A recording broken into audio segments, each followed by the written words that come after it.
So గర్భసంచి లోపల గడ్డలు, దాన్నే మనం ఫైబ్రాయిడ్స్ అని కూడా అంటాం అన్నమాట. సో ఈ ఫైబ్రాయిడ్స్ చూసినంత మాత్రాన మీరు కంగారు పడిపోవాల్సింది ఏం లేదండి.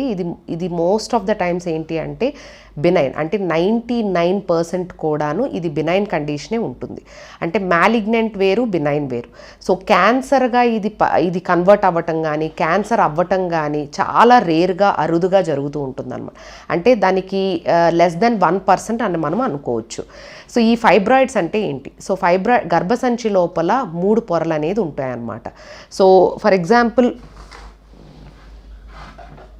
ఈ గర్భసంచి లోపల ఏదైతే పై పొర, మధ్యలో పొర, ఈ లోపల పొర అనేది ఉంటుందన్నమాట. సో ఈ పై పొరలో ఉండే ఫైబ్రాయిడ్స్ని మనం ఒక సబ్సీరోజల్ ఫైబ్రాయిడ్స్ అని అంటాం. అలా కాకుండా మధ్యలో పొరలో ఉండేదాన్ని సబ్ మ్యూకస్ ఇంట్రామ్యూరల్ ఫైబ్రాయిడ్స్ అని అంటాం. అంటే ఈ మజిల్ లేయర్స్లో ఉంటుంది. అలా కాకుండా ఏంటి అంటే గర్భసంచి లోపల ఉండేదాన్ని సబ్మ్యూకస్ ఫైబ్రాయిడ్స్ అని అంటాం.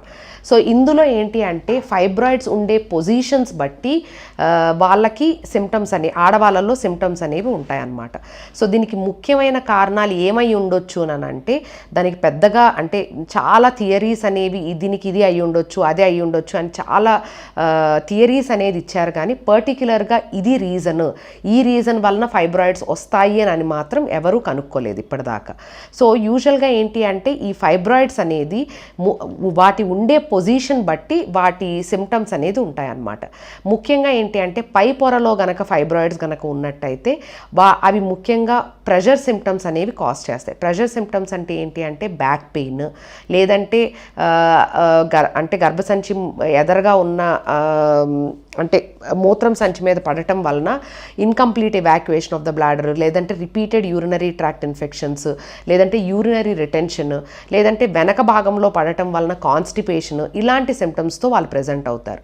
మోస్ట్ ఆఫ్ ద టైమ్స్ ఏంటి అంటే పై పొరలో ఉండే ఫైబ్రాయిడ్స్ మాత్రం లేట్గా మనం అంటే ఏదైనా స్కాన్ చేయటం ద్వారా కానీ లేదంటే లేట్గా మనం కనుక్కోవాల్సి ఉంటుంది అనమాట. ఎందుకంటే అవి మోస్ట్ ఆఫ్ ద టైమ్స్ ఎసిమ్టమాటిక్గానే ఉంటాయి.